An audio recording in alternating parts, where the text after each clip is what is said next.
Hey everybody, I'm Ben Higgins. Hey, I'm Serena Pitt. Hey, this is Blake Moynes. Hey guys, I'm Brendan Scanzano. Hi, this is Alana Milne. Hey, I'm Lindsay Hamilton. And you're watching The Bros Ceremony. And you're watching The Bros Ceremony. And you're watching The Bros Ceremony. And you're watching The Bros Ceremony. And you're watching Bros Ceremony. And you're watching The Bros Ceremony. This is The Bros Ceremony. Your journey's about to begin. Recapping the week that was in Bachelor Nation and previewing what's to come in the next episode with some special betting odds. Everyone can't wait to find out what happens next week. Here are your hosts, Michael the Hound Dog Harrison and Adam Scully. Will you accept this rose? Will you accept this rose? Will you accept this rose? It feels like I'm in a Ferrari. My foot is on the gas and the guys are just trying to catch up.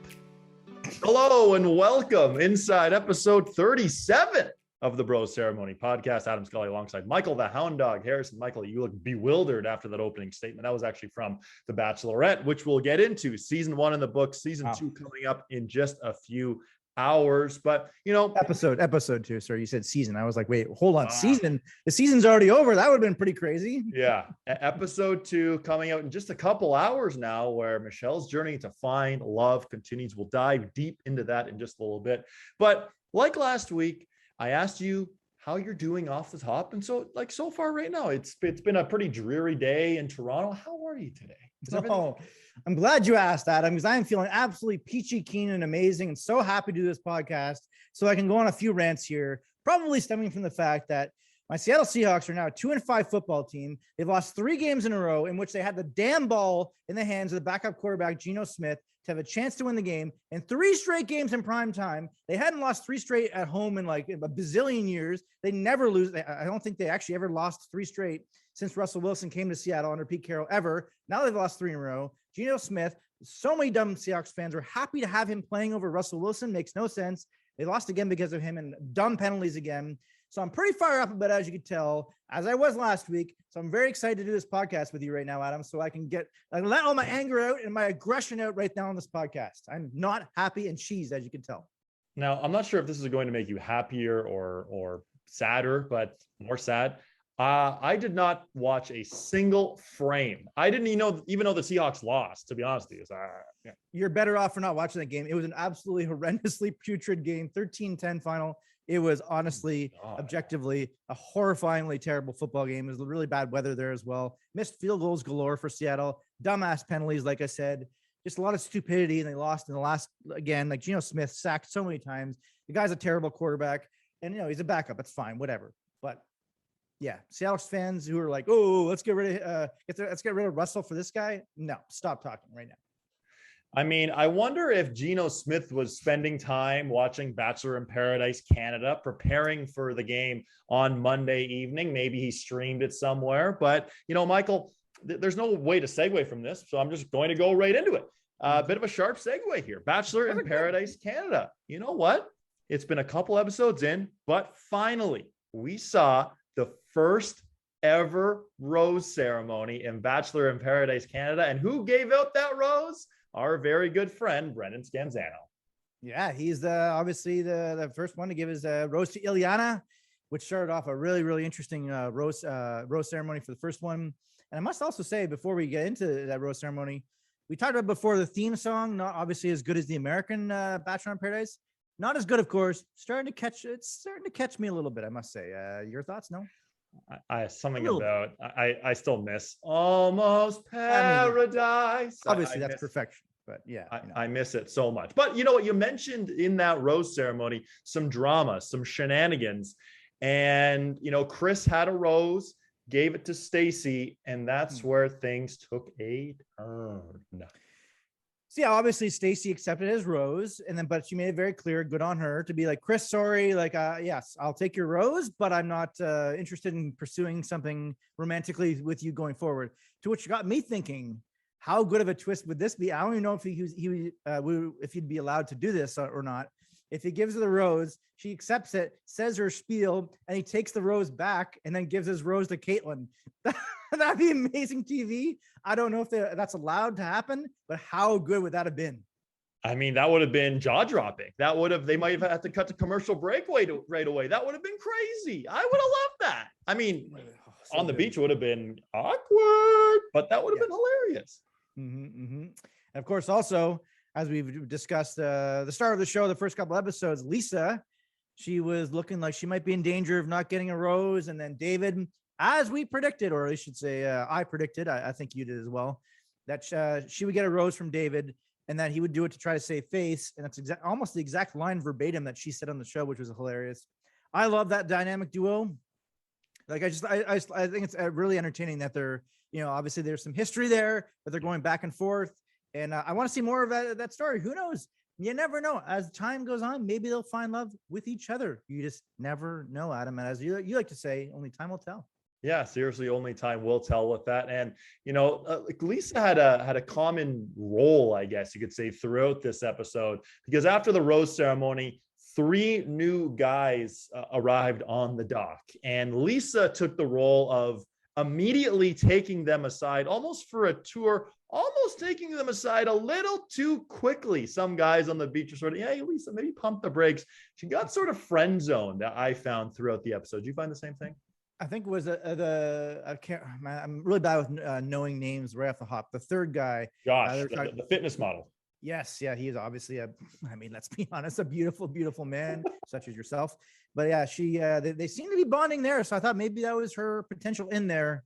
Unfortunately, he did not take her on the date. But 3 new arrivals, like you said, and they each were they're pretty interesting. What do you think about them? Yeah, certainly pretty interesting. Mike, who for a second kind of reminded me of William Nylander a little bit with the hair, and perhaps with the muscles as well. A fun fact that you never asked about. I once ran into William Nylander at a Club Monaco at Yorkdale here in the Toronto area. And are you guys best friends now, or?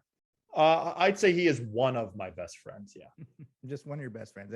Yeah, no, but how'd that interaction go? Did you see him and talk to him, or do you? No, you know what? Like I wasn't gonna be that guy to say, hey, nice game last night. We made eye contact. I didn't want to bother him. He was with a lady, whether it was his sister or his girlfriend or someone, I don't know. But anyway, just a brief little segue about Bill Nye the Science Guy, plays for the Toronto Maple Leafs. But Mike, so Mike was chopping wood and making a fire with Stacy, having s'mores. Michael, are you a big s'mores guy?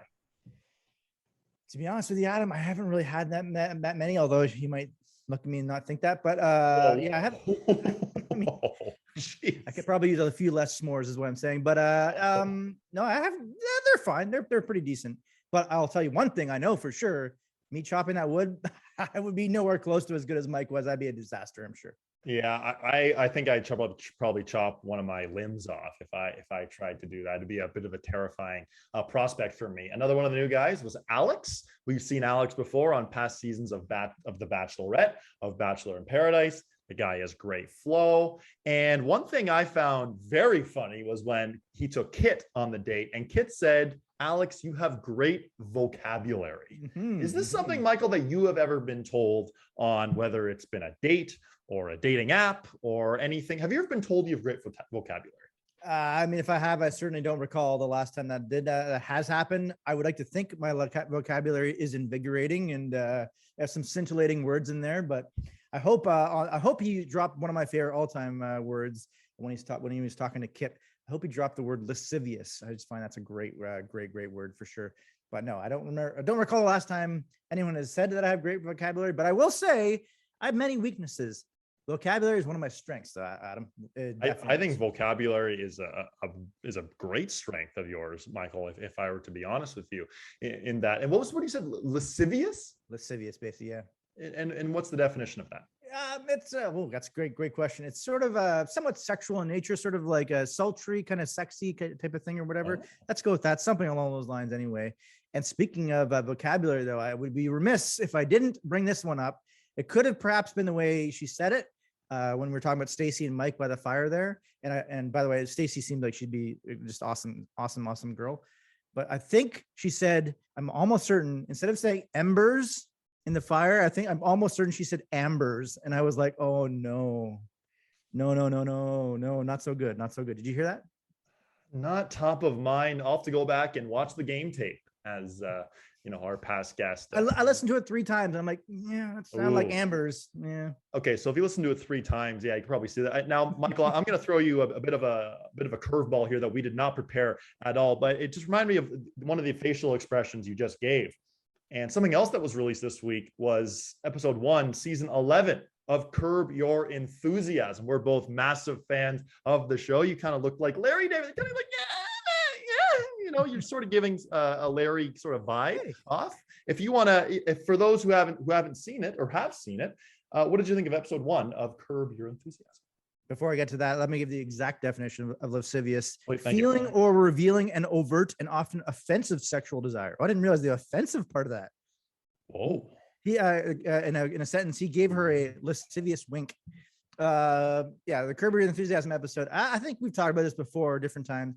I of course enjoyed it, the episodes, but as is the case the last few seasons, it's just, to me, the pacing isn't the way it used to be in peak Curb Your Enthusiasm time when it was 30-minute episodes. Now they're like an extra 10, 12 minutes.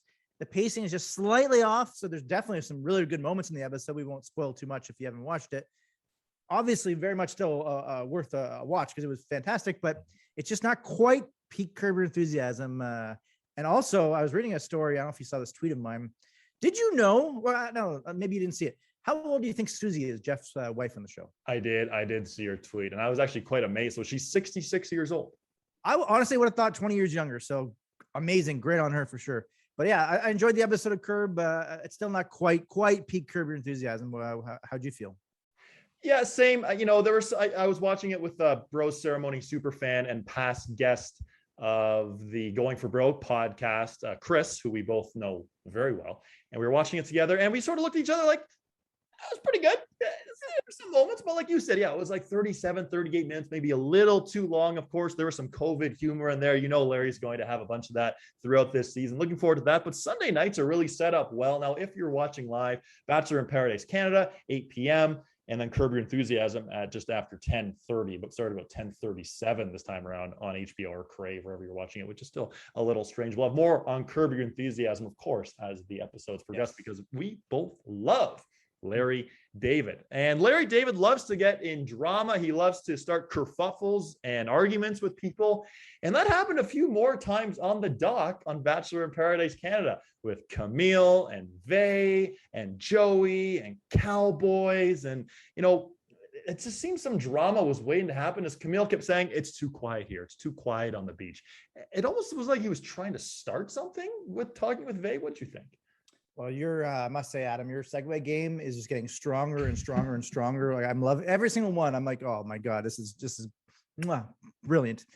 The Vay, Kamil, obviously we're only seeing the edited, always a hard word to say, the edited version of the episode, but it certainly seemed like anyway, like Caitlyn was incorrect in thinking that Vay was the one sort of stirring the pot and all the drama. It seemed like Kamil obviously was the one making comments to Vay to sort of, get in her head a little bit, which obviously worked. And then Joey was upset with him. But I still feel there's quite a bit of meat left in this bone. Like, I'm still not fully understanding what the actual beef is between Caitlyn and Vay. Like, obviously they touched on it. Like Caitlyn was saying, didn't respect some of the things you did at work.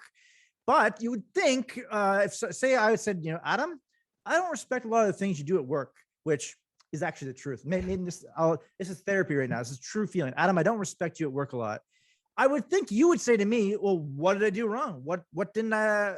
But there was no response from Vay on that. So I still feel like all this drama and this, it's brewing, but it's like, okay, what's the actual crux of this? Why is there an actual beef there?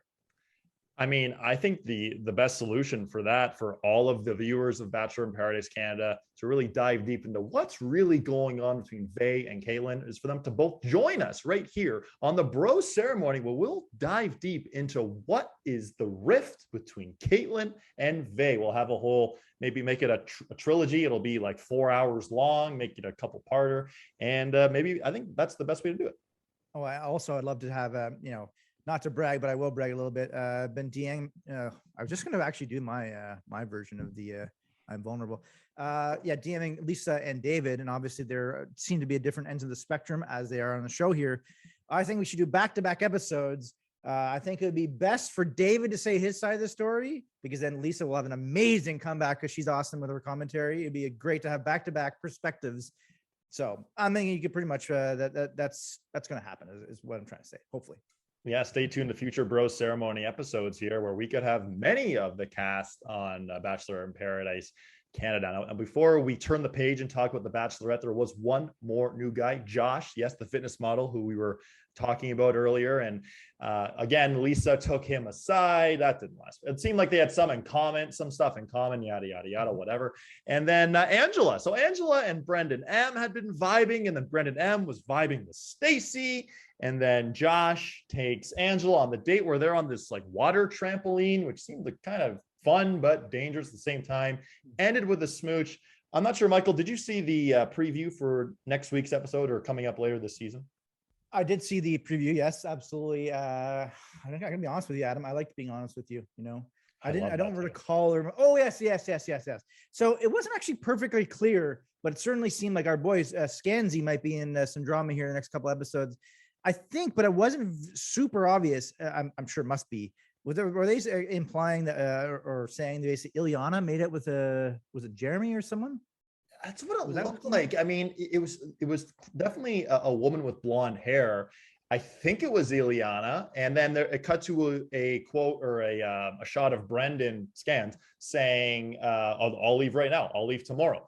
Yep. So, I mean, maybe they took that very out of context and edited it together, as the Bachelor franchise does so incredibly well, is promote their shows and leave you on the edge of your seat wanting more and more. So I'm curious what happens from here. But Michael, what I do know, Michael, every Sunday is when you can watch Bachelor in Paradise Canada, 8 p.m. Eastern, City TV. It's generally, for those who don't watch it live, like myself, it's generally uploaded on the City TV app or online the next morning, about 9 a.m. Eastern. But do you have any final thoughts on just Bachelor in Paradise Canada? I do not have any final thoughts on just Bachelor in Paradise Canada. However, I do have a initial thought, I guess, not on the current season of The Bachelorette, but breaking news, at least as of a day or so ago, about Blake and Katie, unfortunately, no longer being a couple anymore, which is very disappointing.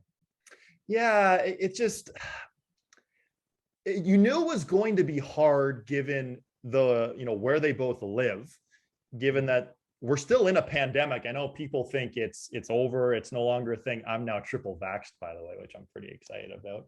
I knew that was going to come out. I happened about it now 2 hours ago, so no side effects yet. But anyway, and plus, with Blake's livelihood, he was just in Africa, so there's a lot of time away.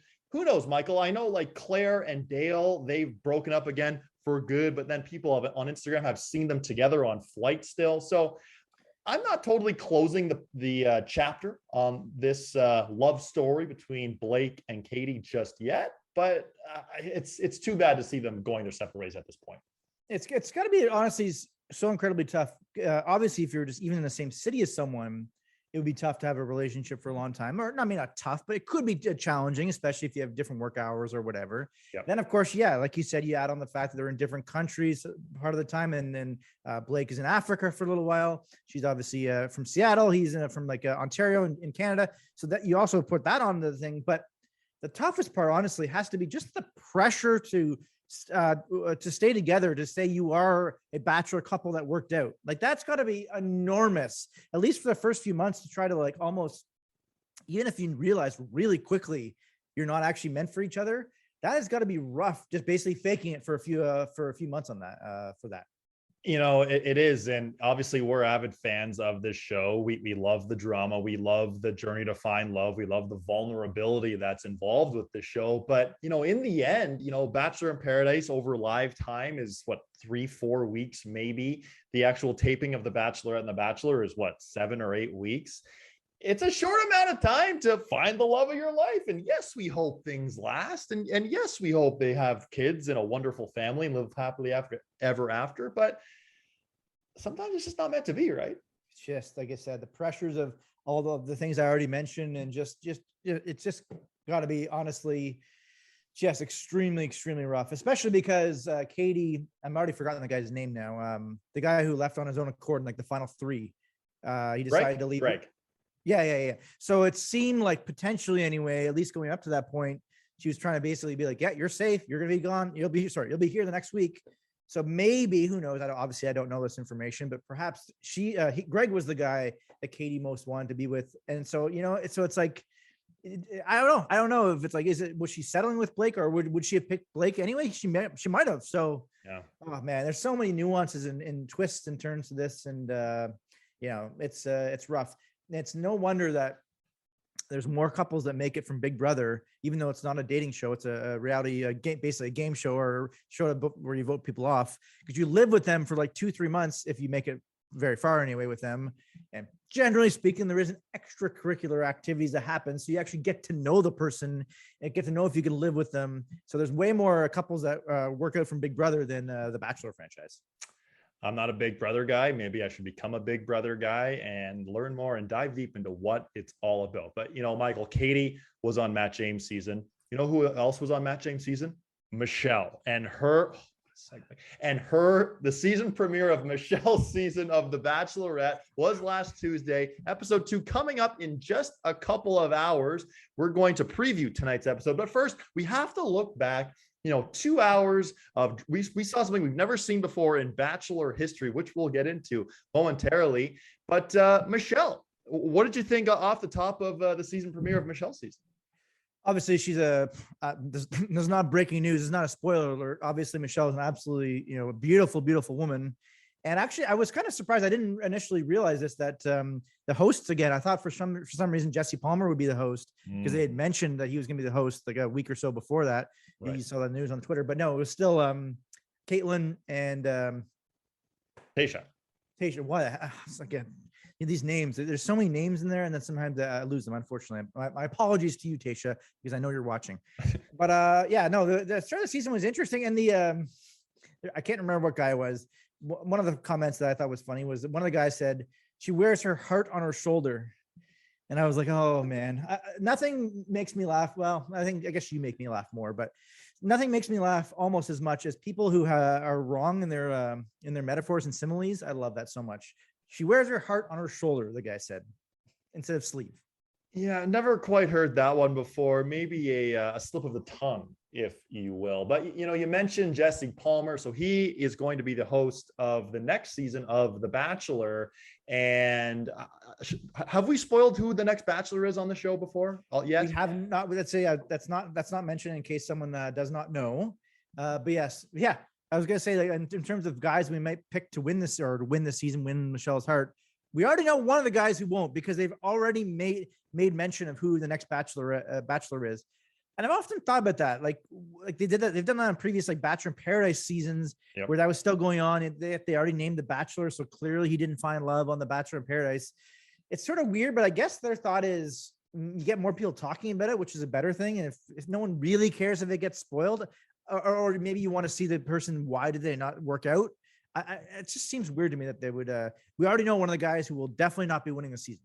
And one of the guys, that guy who will definitely not be winning this season, I don't know about you, but is he Jesse Palmer's younger son? Are they twins? I mean, Adam, you're pretty much spoiling it for anyone. The classic Adam Scully. Don't want to spoil anything, but you pretty much are dancing pretty close to the sun there, flying too close to the sun. I almost did the wrong simile there. You pretty much might have given away right there who the guy is, but that's fine. But maybe I might not have.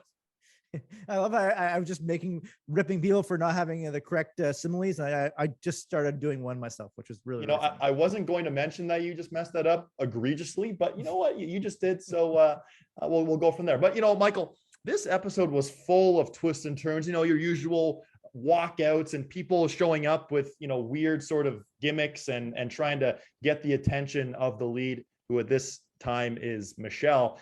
But we saw something that we have never seen before in Bachelor franchise history. Someone showed up with notes on how to deal with the Bachelor and how to become the Bachelor, maybe, sort of thing, how to get the attention of the lead, this being Michelle. His name was Ryan, big strategy guy. How did you think about how this all transpired? Because this was wild. Well, I saw on his notes, yeah, he had a strategy, and he wrote capital S, capital T, and then the rest of the word. So that was his first mistake. I don't know if you saw, he also had Bachelorette, and he spelled Bachelorette wrong on his notes. So it was like, oh boy, this guy, who, by the way, I thought it looked like PGA Tour golfer Matthew Wolff. I don't know if he thought that at all, but what are the odds? The odds they happen to be going through these, oh, we're just going to let them go for a while, and we're going to root through his stuff. Oh my God, what are the odds? He happens to have notes. Crazy. I wouldn't have just so random happenstance. Oh, okay.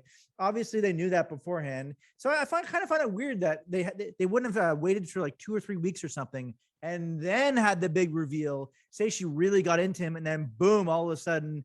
So I thought that was kind of weird. It was like, oh, wait a minute, it's already over, this whole shtick? I thought that was kind of strange, but he had a really good quote that I wrote down. He goes, I'm not trying to do anything for the right reasons. I'm here for the right reasons. It's like, wait, hold on. You completely messed that one up. But yeah, it felt like it should have been something they revealed 2-3 episodes in. In fact, I feel they've done that in previous seasons with different like reveals and stuff. Yeah. So that one was just it felt incomplete to me. And again, what a shocker. It was totally random. They happened to root through his stuff, which, by the way, should they even have been allowed to do that? It seemed a little dicey to me. The whole thing did seem a little dicey, a little weird, kind of forced, really. But anyway, so Michelle sent not Ryan. that I'm not sorry to interrupt you, Adam. Not that I'm saying I'm taking his side on this. Obviously, clearly not. That's not what I'm saying at all. I just find it weird that the whole scenario and situation, how that played out. It was just a weird. It was cringeworthy. It was sort of like, did you really just do this, man? But yeah, he was sent home on night one. Doesn't happen very often. Hate to see it, but Ryan sent home. Another big storyline, of course, was Joe and Michelle right away was like, do I know you? Have I seen you before? Is your last name Coleman? He's like, oh boy. So Joe ghosted Michelle over in a DM at some point recently, a year ago. I don't know. And I know you're going to be surprised by this. Of course, throughout the rose ceremony, oh, Joe, he's all in my mind. Is he going to stay? Oh, no, I have to leave before giving out the final rose. Oh, shocker. Oh, you gave him the rose? Oh, no way. I was so surprised you gave Joe the rose. Yeah, so very true. And yeah, he had an explanation as to why he ghosted her. I don't know how deeply they got into it, like how much they messaged back and forth to where, like, I don't know. It's certainly something I'm sure obviously we'll find out as the season goes along here. I saw some people online who are taking his side, or not necessarily his side, but emphasizing about what he did, why he did it. And other people were like, I don't know, I'm not so sure if I should trust this guy. So I'm fascinated to see how that all plays out with that guy for sure. But yeah, I thought the rose ceremony, I don't know if you felt this way. It felt really rushed to me, where I was like, whoa. I mean, I know they have to give a bunch of roses out, obviously, but most of those guys, I'm gonna be honest with you, Adam. I'm like, I don't really know this guy at all. Yeah, like at one point, there's a Canadian introduced from Halifax, I think. Did he stay? I don't even know if he's still around. He stayed? Yeah. Okay. He had a tremendous accent as well, actually, yeah. Oh, did he, eh? Definitely did. But another person that we haven't mentioned yet, we have to. I thought when you initially said we're saying someone's done something that no one's ever done, I thought you were going to say that someone came up as like an entree with Rick, I think his name was, with his like head cut popping out of the food. That was I think original, but who knows? Maybe someone's done that in the past. But I thought that Rick guy looked, speaking of Curb Your Enthusiasm before in the first episode, he looked like a cross between John Hamm and the house actor Hugh Laurie. I thought he looked like both of those guys to me. And but yeah, he was definitely one of the more guys that stood out, obviously, in this episode, and he perhaps could go far. He could go far. And I think what we'll do, Michael, because of some different time restraints on today's show, I think next week we'll make our picks. Next week we'll each pick three players and or three men who we think will go far in this season for Michelle's heart in her journey to find love. And journey to find love, walls down, lots of expressions we always mention on this show. Vulnerable was used about 600 times in this episode. I lost count. I eventually had to stop counting. It was just like 4 times in one sentence. It was like, okay, like pump the brakes on the whole vulnerability. because obviously they want to have their buzzwords. It makes sense. Like in Survivor, they wanted to have, immunity or, a tribal council, or you want your sort of expressions for your show, alliance, different things like that. That's fine. But yeah, that one was definitely way, way, way overused, which I thought was weird. And I guess the only other note really that I was laughing at, because eventually Michelle called him on it. One of the guys was like dressed up like as an apple. Yes. And he was obviously a red apple, and he called himself Granny Smith. And I remember at the time I'm like shouting at the TV, like, Granny Smith is only a green apple. Like, what the heck? And I think initially he wasn't called it on that. Thank God. And eventually Michelle's like, you're the wrong color apple there, buddy. Wow. I could say he was a bad apple. Perhaps. he was a bad apple, that's for sure. Yeah, Michelle's season. Looking forward to it as it goes on. Episode 2 in just a couple of hours. It'll be released and shown for the world to see. And of course, we're back here every week recapping Bachelor in Paradise Canada, recapping The Bachelorette, and previewing both episodes. Michael, of course, before we sign off, you are a very busy man. Not only do you do the Bro Ceremony, not only do you dance live on television from time to time, you're also the host of the H-Dog Pod. And I understand you recently had a guest. Yes, former colleague of ours, George Nasios. Oh. And we talked about the dumpster fire. I'm surprised we didn't bring that up on this episode. Yeah, the dumpster fire that is the Toronto Maple Leafs, the start of their season. Of course, the Mitch Marner. A lot of fans are really getting on Mitch Marner. So we talked about that.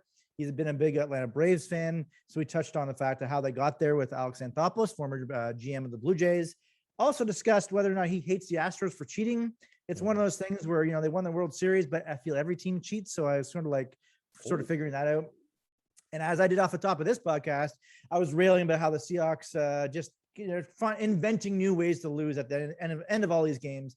I know it's a backup quarterback, but it's been abysmal. And of course, he's also a big Cowboys fan. So we talked about how I've often tried to tell Cowboy fans how great Dak Prescott is and Tony Romo, and they will have none of it.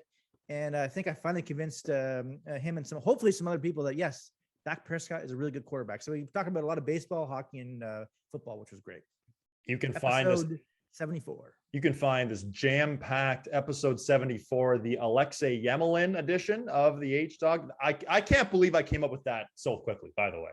I'm glad you did that, because I know I'll always intro my episodes with the corresponding number and then an athlete tell a little brief story of that athlete. I'm going to be honest with you again, Adam, which I love to do. I went through a lot of them. I'm like, there's no like super fun athlete that's really awesome to talk about. So I haven't found one yet. So I'm glad you might have given me one, although that's a name that's a really out there one. I'm also pretty sure he wore number 74. I'm not 100% sure. I think it was. I'm pretty sure he wore episode number 74 during his time, his Hall of Fame worthy career with the Montreal Canadiens. But you can find the H-Dog Pod on iTunes or wherever you find your favorite podcast. And speaking of favorite podcasts, Mike, 37 episodes down now on the Bros Ceremony. Of course, we're on YouTube every Tuesday leading up to that night's episode of The Bachelorette. We'll be discussing The Bachelorette at length. We'll be discussing Bachelor in Paradise Canada, where it seems like things will be spicing up in a big way, especially for past guest on this show, Brendan Scanzano, in his journey to find love. I've been venting here to try to fill time as you've been looking up this jersey number, I think. Is that the correct jersey number? Is it correct? Is it not? The answer is you are correct. Yes. 74. That's amazing. Holy, amazing job, Adam. Sometimes, the weird memory I have is comes in handy. Sometimes I forget very basic things. Sometimes I don't. That's just who I am. Now, Michael, before we sign off here, I asked you a very important question about 20 minutes ago about if you had any final thoughts just on Bachelor in Paradise Canada. And you went on about a bit of a rant about, or not a rant, I guess you gave some news about Blake and Katie. Did you have any other final thoughts? Whether it's the Seahawks, whether it's Michelle, whether it's the dynamic duo, whether it's the weather outside, is there anything you want to get off your chest before we sign off here on the Bros Ceremony? Man, I MacGyvered something in my mind to talk about the end, because I was like, oh crap, I don't have anything. But I will say these Bachelor in Paradise Canada contestants seemed all be very, very accommodating and really, really nice people. So it's hard to find a way to sort of trash them on this podcast, which is more fun to do, of course, when you don't know the people. Once you actually know them, that they're really cool people and they're fun people to talk to, it's like, oh, I can't do that or whatever. So what I'm trying to say is perhaps I will actually go on a massive rant about Brendan Scanzano on the next episode and just rip him to shreds after the next episode. And then that'll be really fiery. And then he'll come on to tell his side of the story. Perhaps we should do that. I think there's one thing I certainly learned from this episode, and I know a lot of our viewing audience will as well. Michael the Hound Dog Harrison is best friends with the entire cast of Bachelor in Paradise Canada. Best friends with every single one of them. 37 episodes down, 17,000 to go. We'll be back every week discussing everything that goes on in Bachelor Nation. Thanks for all those who subscribe to us on YouTube, followed us on Instagram, Twitter, all of social media. We really appreciate the feedback. For Michael the Hound Dog Harrison, I'm Adam Scully. Thanks for joining us today right here on the Bro Ceremony.